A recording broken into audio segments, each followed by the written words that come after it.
Hello and welcome to the fourth match of Week 7 of the Trainer School League. I am your host, Lord, and today we got my co-host, Naolis. Hello, hello. Alright, let's take a look at our match. We got the competitors coming in. We got Matt with the Ambibob-ombs and Riven with the Red Hot Chili Pelippers. Let's go and move and see some overview on the Ambibob-omb team. It looks like, we still have Garganical and King Gambit sitting there pretty as the Terra captains. Still, like, no rough changes to this team at the time. Looks about right, yeah. Yeah, And and why change what isn't broken, really, honestly. that's pretty fair if Garganical just sits in front of everything. It just kind of eats it. Uh, Yeah, true. so Has a different Pokemon Terra in this league for the Ambibob-ombs? Maybe against Pichu where you didn't bring the Garganackle. maybe because like I remember that the Passimian had a "It's Time to Shine" at some point, It was against and Pichu it because he was did not against bring the Pichu. But Garganackle. I don't even think the Mm. Passimian Terra'd in that match. It might not have. Yeah, but I mean, I want to see this Garganackle fall so the rest of the team can actually do something.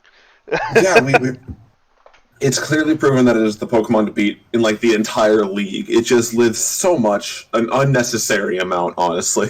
hmm Yeah, no, I'm super excited to watch this match because I think there might actually be a chance. Uh, Fingers crossed. Fingers crossed, and Not that. to root against anybody or in particular, just No, no, specifically, no, not, no, not no, even no, no. that, just We can we specifically can this we can root for Garganac. Matt's team, but the Garganackle has to fall. Yes, this big block of salt just needs to die. Moving on, let's look at the Red Hot Chili Peppers. There was actually a trade this week, swapping out the Electrode for the Flapple. Trade with Wire Dragon from the Phoenix Phantoms. We saw that happen in one of our previous matches here, and maybe we'll see the Flapple come and put in. Well, I mean, the Electro didn't get a chance to put in too much work in the fight for the Phoenix Phantoms this week, but maybe the Flapple will prove that it can do some heavy lifting in this one. That Dragon Grass typing, not like the best into Matt's team, but that having a setup Pokemon in front of other setup Pokemon could potentially lead to some interesting shenanigans. 100%. We also got the Terra captains for the team this week are the Hydreigon and the Hatterene. And I am kind of excited to see that Terra Hatterene. I wonder if it's actually going to be a defensive Terra typing, or are we actually going to be on the offense with it? Yeah, this double fairy types, double water types on the Red Hot Chili Peppers. Something that you got to worry about into going into this is that Salt Cure and also that King Gambit rather being able to do super effective and Salt Cure being able to chip them down. You got to imagine that Riven wants to at least be able to tear out of one of those potential weaknesses. Yeah. All right. Let's head over to the match. Okay. Here we are. All right. We got each team sitting in front of her. We got Matt with the Garganical, the King Gambit, Passimian, Rotom Heat, Ice Cube, and the Teapot. And then we got Riven over here with the Ditto. It's here. Hydreigon, the I can't remember. Azumarill. Azumarill. That's the one. There's like Marill, Azumarill. They're all the same. Mousehold, Hatterene, and the Cloyster. Mm-hmm. Okay. So, looking at the teams here, what do you expect the leads are going to be? Well, if in most almost every single situation so far from Matt Y, if it doesn't lead the Tatsugiri, which didn't come this week, this Rotom Heat has come. The only time he's not led with one of those two Pokemon has been when what match was it? Oh, against Pichu or rather against Mikey rather against Mikey with the Bonya Club because he wanted that Tyranitar get that second that win the weather war essentially. But True. I'm expecting this Rotom Heat to continue the thing. If not, maybe Ice Cube has a decent chance to like maybe try and set up and sweep, kind of like what the Riven Helper special. Just send something in, set up, and then try and get a kill. I see. Yeah, I could totally see that. On Riven's side, I'm imagining there's a good possibility it could just be the Hydreigon setting up rocks or anything like that, or maybe even just go raw Cloyster or Azumarill setting up move and trying to go for the sweep, just like their natural play seems to be. Yeah, this Hatterene also seems like a pretty decent lead. Potentially a defensive Terra that can help do things. There's Hydreigon and Hatterene are the best answers to this Ice Q lead, which will because they don't have to worry about the Ice Face and just being able to get a free hit off, or rather being able to live a free hit. Yeah. All right. Players have been given the signal to begin. We're currently just waiting on the selection at this point. Yeah, I'm really looking at these teams at the moment. Like, I'm just honestly sitting here like, man, I wish I had that Garganical. Yeah, Garganical looks like it's doing real work, but once again, there's ways around it. This Passimian lead, though, Okay. switching it up from what he usually does. Now, this Passimian being a mono-fighting type, it does get does have a really good time into this Hydreigon. I don't think there's a single version of this Pokemon that it doesn't just immediately kill. Goes straight for the U-turn, though. Expecting to switch out because, like I said, that close combat is an incredibly scary button to click into the Hydreigon. But now, what do you think that this is going to switch into? Maybe this Ice Cube, try to get that setup going? Into the Azumarill here, there's a possibility, yeah. Like the Ice Cube might just be like the best, just overall resistant typing, because like unless it's Garganical sitting here with like some special Terra in the back to help against this. Yeah, I was looking at this team. Obviously, we look at the teams. We help some trainers out every once in a while. I was looking at this team into Riven Helper, Matt's team, and this Garganical has been really a big fan of the Terra Flying. We saw Terra Dragon once into the Rain team from the Bone Club, but I think this Terra Water Garganical might be good this week. And also, there's the King Gambit, as always, as a threat. I don't need it. Maybe trying to send us a message here that this Garganical is not as important as we think it is, but it really has, like we talked about, proven to be the Pokemon to beat. But that doesn't necessarily mean that he needs it to win his match. Terra Water to resist the liquidation. Salcure coming out, gonna do a quarter of the HP on the Azumarill. Terra Water being a really good defensive typing into this team, like I said before. Now, I wonder what the switch here will be. Yeah. Does the Azumarill actually gain access to any switch moves? Okay, looks like the Hatterene just coming to raw in all the way. Ooh, and a critical hit. But no Sulk here proc, and we see that it is carrying a Covert Cloak. Yep. Okay, able to just say, nah, your Sulk here will only just little damage me. It will not chip me away. Unfortunately, that critical hit does do a decent chunk, but we've seen this Hatterene carry a Healing Kiss, Training Kiss rather, and also even go so far as to hold like a Big Root in the past. Not have access to this time because of the Covert Cloak, but we've seen that this Hatterene will probably be able to heal up on its own somehow, one way or another. 100%. Grass!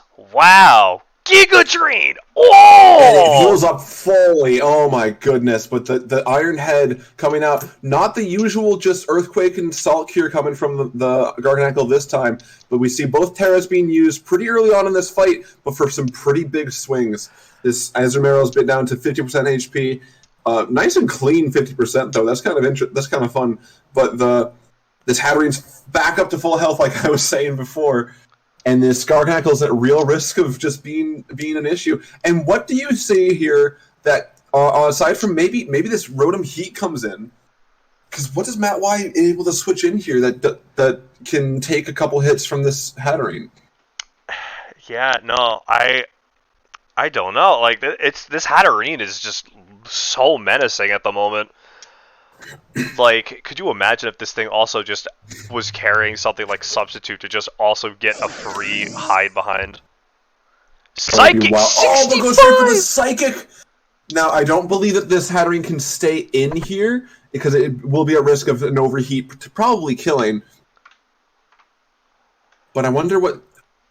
I think that the switch has to be in something like Hydreigon, but you have to worry about something like a Thunder Wave. But trying to Thunder Wave into the Magic-bound Pokemon is probably safe, given that it is an Electric-type Pokemon, so it'll be immune to it. Yeah, it's. I mean, the thing is, if you Thunder Wave and call wrong, it's just a dead Rotom Heat. Yeah, but at the same time, it might be trying to get a clean switch in for something like this Poltegeist, which might be able to live a hit from the Hatterene, because does have a very impressive special defense stat, and then maybe get a Shell Smash off and try to get some kills off that way, or potentially set up it for a sweep. Mm-hmm. Very true. Oh my goodness, there's so many ways that this Hatterene could just sit here and do so much in front of this. There's even think about it this way: overheat as well would reduce the special attack of this Rotom Heat. Could you imagine if you go behind a substitute, get that special attack drop? Oh, it'd be nightmare. There's the overheat. Oh, and Crit! another critical hit.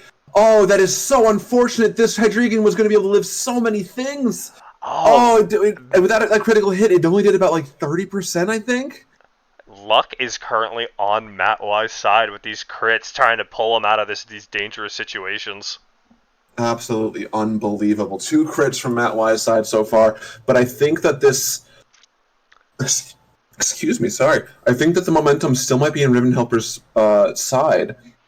I mean, yeah, the double special attack drop off of the overheat definitely makes it a lot harder to kill this Hydreigon. And this Hydreigon basic gets a free Dark Pulse into this team at the moment. Yeah, we'll see what kind of moves that this Hydreigon is going to be carrying this time around. Goes straight into the Passimian. Goes for the Draco Meteor. Oh my god, that's nearly just a straight up kill. Oh. That's insane. Oh my goodness. Okay. Yeah. Nice. Okay. We don't know necessarily if this Passimian might be faster with something like the choice, like a choice scarf. But you have to think about the fact that this Hydreigon could also be carrying the choice scarf. That's true. It was very confident in this. A lot of times, Riven Helpers brought this Hydreigon as like a support Pokemon, carrying Stealth Rocks, Tailwind, something like that. But this time, just going straight for the.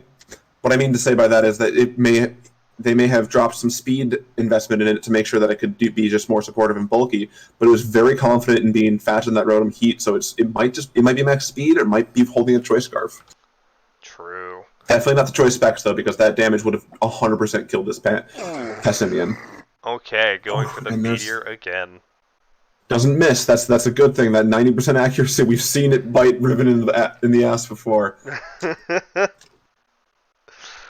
Okay. And, I mean, with a double down Draco Meteor here, the switch in here is relatively a lot more safe, just because the Draco Meteor do significantly less damage. Mm-hmm. And I'm kind of seeing maybe you just go for Poltegeist and go for the Shell Smash, or maybe you just raw Shadow Ball. I think that might kill at this range.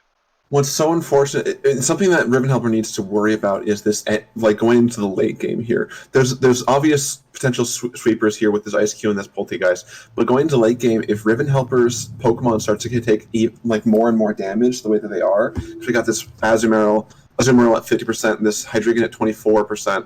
Everything else is relatively healthy, but if Matt is able to set up a situation where more and more Pokemon are weaker and weaker, this King Gambit could have an easy late game sweep with this Sucker Punch. 100%. And it really comes down to then, do they just try to set up some kind of, anti-King Gambit strategy? Do they have something in the pocket to just secure the fact that this Pokemon won't be able to just sit there and click Sucker Punch for the rest of it, or Kowtow Cleave? Yeah, if they have any kind of setup moves or even hazard setters, they can try and bait out the Sucker Punches. But then you're kind of playing that game of who's going. Are you going for Sucker Punch? Are you going for Kowtow Cleave, Iron Head? Which move is it going to be? And will you be able to read it correctly and maybe try and prevent a Pokemon from being taken out immediately by the Sucker Punch? Yeah, Matt Y taking all the time that they need to be able to figure out what to do next. I think they're maybe a little surprised that this Passimian didn't outspeed. Maybe it was that Choice Scarf set. Yeah, I'm wondering if they're doing some calcs right now, just trying to see the math on between certain hits, how much damage certain things are going to do to other things. This King Gambit's only at +1 right now, so Supreme Overlord is only going to give a 10% boost. Mm-hmm. Now, it could be a Defiant here, because in case they were worried about some kind of stat lowering, maybe something cheeky from something like the The mouse hold, it does get access to that baby doll eyes, which is actually an interestingly priority move that lowers attack, but it's don't know that it would have been able to help much. So I think the best bet that we're seeing here is that this would be a what's the word, a Supreme Overlord, but switches back into the Rotom Heat, going to get very big damage off of anything that potentially switches in here. Unless maybe the Ditto comes in and just takes the overheat just to force some kind of interesting exchange. True. Uh, I mean, it really depends. Like sitting here, it really is just kind of coming down to who has Scarf. Yeah, honestly, I think we've seen that it was either a banded Passimian that thought was hoping maybe it was a little faster, but or Choice Scarf, and if that was a Choice Scarf Passimian, then this guarantees that this is a Choice Scarf Hydreigon. Yep. Ooh, the Goes into the Ditto, transforms, goes for the Volt switch. Oh, that's pretty good damage, but we have to remember that Ditto does keep its HP stat when it transforms. Yeah. Okay. Into Rotom Heat. Very interesting. Okay, you could do a lot with this Rotom Heat at the moment. Mm-hmm. I mean, like, yeah, just being able to have access to the overheat, like even like Will-O-Wisping any of like even if like the King Gambit were to come in. Yeah, and we do actually get, obviously we saw overheat and volt switch already, but Riven does now get full access to information on what this Rotom Heat set is. Mm-hmm. Could be a Will-O-Wisp, could have Discharge even to get some extra damage off. Could maybe even try to go for like a Will-O-Wisp or Thunderwave and Hex set to slow something down and maybe get some good damage off. Switches directly into that Poltegeist. Okay, I'm imagining the Poltegeist might even just go for a raw Shadow Ball. I mean, I can't imagine it lives from a. Or I guess it's got the It probably has Focus Sash. It might have Focus Sash, might have White Herb, but also, like I said before, this Poltegeist has a very good special defense stat. It's got a base of 134, I believe. And that could mean that they're trying to sit in front of this special Mon. I'm sorry, I'm getting the special attack and special defense mixed up. But 114 base special defense, that's pretty good. So maybe trying to sit in front of the special attacking Pokemon that they know the set of, because they know their own Rotom Heat set, and try and set up a Shell Smash, and they know they can live a hit, and then they can... Ooh, going for Volt Switch. Then they can try and get a sweep off. It goes for the Volt Switch, gets that damage off. Oh, is it just going into Azumarill here, and then even if they get a boost, just going for an Aqua Jet? Oh yeah, no, this Azumarill. I'm not sure what set. Like, it's probably Choice Banded or a Belly Drum that seems to be the favorite sets, and it's not like Azumarill has the most amount of sets. It gets like Assault Vest, Choice Band, or Belly Drum. Those are the three main sets that you'll see coming from an Azumarill. Mm-hmm. Ignore the set it did into me. Oh! Straight for the Giga Drain! Wow, the amazing prediction of switching out into those. Oh my goodness! Didn't go for the Shell Smash. Wow. Okay. That is insane. All right. I mean, from this position, I mean, the Focus Sash is now back online. Okay.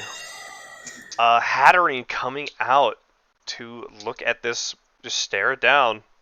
It does have to worry about the Shadow Ball. Still does pretty good damage into this.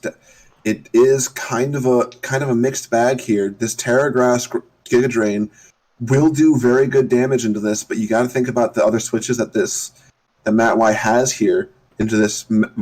Pretty safe switches into this King Gambit and this Rotom Heat. Yeah, they're like looking at like the calc on that we have on the side. It looks like at a +2, this Hatterene might actually have a chance to live. There's only like a 37-ish% chance to kill with the +2 Shadow Ball. And I mean, Psychic, it's like a, if they're carrying like Size Shock, it looks like it would be a better chance to kill, but Psychic, not a very high chance at 2-hit kill. I can't imagine. I just knowing Riven and like how good like their team building, and the fact that I also did help them with the team building. We talked about how Psyshock just seemed so much worse into this team, given that it's so physically bulky on base. Psychic just seemed like the better choice to go into. Mm-hmm. Yeah, 100%. I get that. We do see the Giga Drain. It does have Giga Drain and Psychic on it. We Yeah. have seen the Psychic come out already. Goes Okay. straight into the Garganackle. Goes for Nuzzle. Nuzzle. Interesting. Okay. Seeing a covert cloak on the Garganackle as well, expecting that Ditto to come in and try and get a Salt Cure off. That is... that's hysterical, honestly. Wow. That's insane. You basically just made this Pokemon like purely immune to status effects entirely. Or maybe not. No, actually, I think Purifying Salt might have may stop the Nuzzle regardless. I might be just talking out of my ass. I just think it'd be really funny if they did decide to bring the. Oh, we've seen the leftovers. Of course, it can't be the covert cloak. It's just Purifying Salt and Good as Gold are just such interesting. Because I think Good as Gold wouldn't have stopped that. Good as Gold will not stop it. Purifying Salt is straight up the Pokemon cannot receive a status effect at all. Interesting. Yeah. Because the difference, the real difference that it comes down to is Golden Go is immune to moves even like Growl or something that lowers the HP or like lowers the attack or something. That's because immunity to those moves. Garganackle isn't immune to those. It's immune to literally burn, paralysis. Yeah. Those effects cannot happen on that Pokemon. Makes sense. No, I think we're seeing. I don't know. Maybe this Rotom Heat comes in safely once again. Yeah, looking at this Hatterene, and then I mean, are we just switching the Ditto in again as a response to it, or predicting that? Maybe is there ever a world maybe where they can just sack off a Pokemon, like maybe sack off this Hydreigon, as tempting as keeping this Hydreigon alive is? Do you think they maybe even like sack off their Hatterene here, maybe even try and switch to the Ditto and just Volt Switch safely out into the Cloister at some point, try to get a Shell Smash off and go for a sweep that way? There is a really high possibility that might be the best strategy. Okay, Rotom Heat coming right back out. Yeah, I just staring at this Pokemon. There is a chance that this Hatterene might be able to live an overheat if it's max HP, and it's not the best chance. I wouldn't want to take those odds myself, but and it does take the hit. So what do you think is going to come in here? You think it's going to be the Mousehold? Maybe try and go for some kind of setup of its own. Mousehold with Tidy Up here does look pretty scary, but I mean, I feel like the Cloister might have the most options left for the rest of this team, because problem there is that even at -2, this Rotom Heat is just such a threat into this Cloister with its historically low special defense stat. Yeah, I'm imagining the Tidy Up coming out here, but the problem is obviously the Poltegeist itself is just a lot, is just like immune to the Population Bomb. This is not the Terra. Obviously, we've already seen the Terra, but without having a Terra option on this Pokemon, it limits the pool of moves it could use against it. Yeah. I'm seeing maybe the possibility of something like Bite maybe could come on the Mousehold, absolutely. Mousehold, yeah, maybe take a big chunk out of the Poltegeist's HP, but it's what's faster, I believe. Actually, the Mousehold I think might still just be faster than the Poltegeist on base. So if it just goes for a Bite here, there might be a chance. This is such a tenuous spot right now. I don't know what to expect, because you could easily try and sacrifice this Rotom Heat and just get some damage off on this Mousehold. Maybe it is carrying that Will-O-Wisp we talked about earlier. Maybe try to cripple it. But a -2 special attack, it doesn't have a lot that can do damage to it. Goes for the U-turn. We don't see this Rotom Heat switch out, but I think this might be a Volt Switch coming in here. But no, the second Overheat. Okay, significantly less damage with the Matt's Rotom Heat at this moment. Mm-hmm. I mean, Now this that is overheat very does interesting. nothing, even to like a lot of the other Pokemon left over at -4. Like there could almost be Yeah, just a free switch into whatever you want at this point. like I said, it may have been they were just hoping to sack this Rotom Heat off and just get something like this Poltegeist in very safely. I'm wondering if honestly you just go for a Volt switch from Riven's side, because even if this Rotom Heat stays in again, like what's it gonna do? It's the King Gambit. All right. We see an overheat. We do. Oh my Oh, good. Oh God, that is that this an assault vest? It has to be. that was such a big chunk. Yeah, I think it has to be something like that. That was so much damage. Oh, it's you know what it is. Ditto copied the -2 special attack. Oh no, yeah, okay. I still believe that like this there's a chance that this is a assault vest though. I know I'm thinking that it might still just be Assault Fest on this Pokemon. That they're at the very least specially invested. Mm-hmm. Very interesting though. Okay. Do you think this goes for the Trick! trick? Gets picks up Rocky a Rocky Helmet! Helmet, takes damage from its own Rocky Helmet. Oh my goodness. Hit yourself with it. Okay. The Focus Sash being put on the King Gambit, I mean, it's useless. Yeah. It's an item that doesn't do anything now. Okay, well, now we're kind of just sitting here looking at each other. And the question is, what Pokemon left on Riven's team outspeeds it? If this Poltegeist was just not an available option for them, we do see the Cloyster come in. This thing's super physically bulky, and will we see obviously we saw the Focus Sash was on the Ditto, so it can't be Focus Sash there. Will it be White Herb? Will it be something that boosts its own special attack or something like that? But like that, we might see a Shell Smash come out here. Yeah. Because it can pretty easily take a hit or two, even at a plus 20% damage from this King Gambit. I think it can pretty easily take a hit or two. Yeah, maybe you just go for the. Yeah, I'm wondering. Yeah, if it's just white, or you just go for the Shell Smash. Yep, here it is. Shell Smash, we see that pop come out, but no White Herb. No white. So It doesn't even die anyways. 70%, but we gotta worry about this. The Sucker Punch. Sucker Punch the now. Sucker Punch is. Sucker Punch definitely kills at this range. And we now, can see that the Cloyster was faster on base, so the Sucker Punch needs to be the thing that comes through, even if it wasn't going the +2.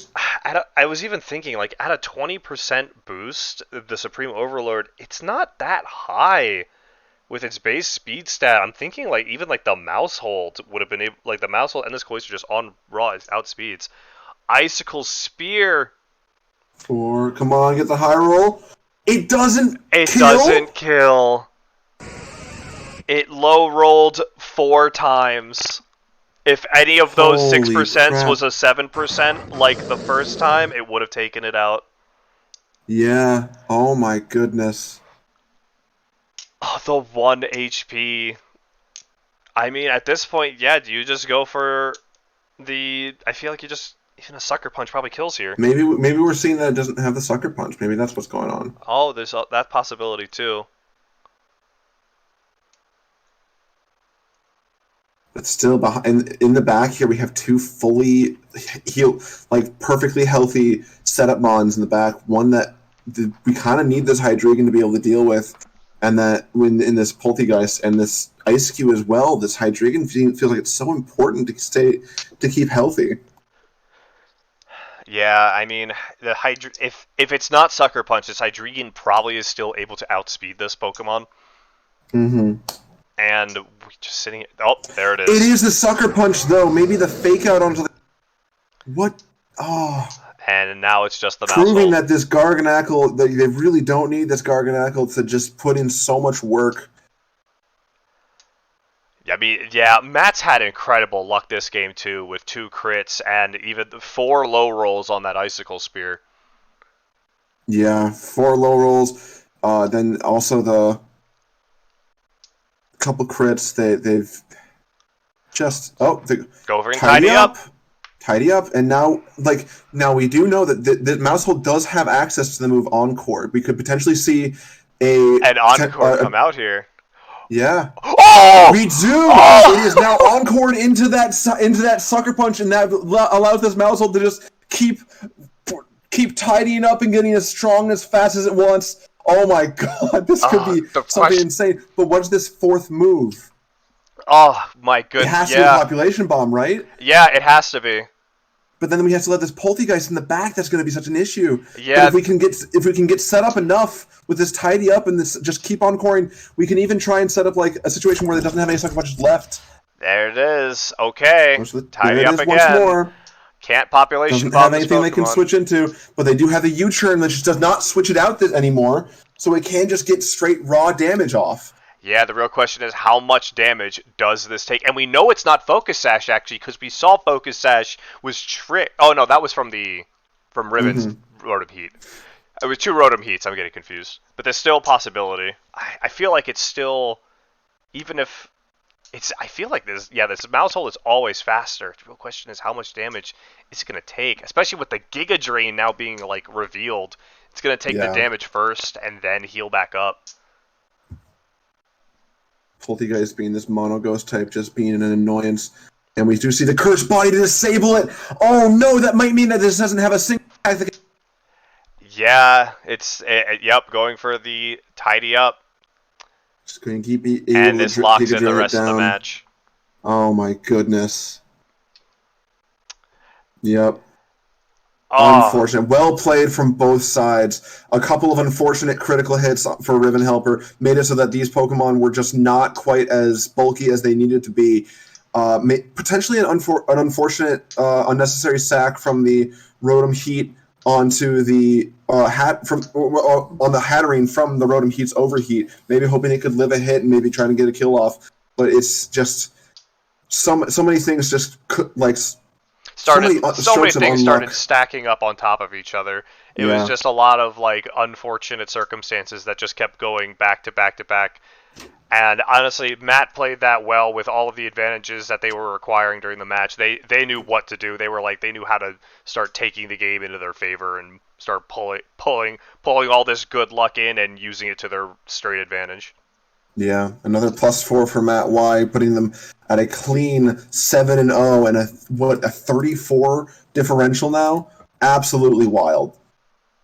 Yeah, truly insane. Is doing fantastic. Basically almost securing their position at the top of the bracket for the whole tournament. Alrighty. Well, I had a great time today. And yeah, I did too.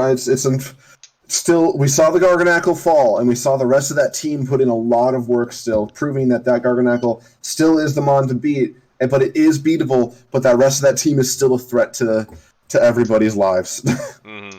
Still didn't see the Ice Cube, though. No, we didn't. Alright, everyone. I'll catch you all next time. See you later. Woo!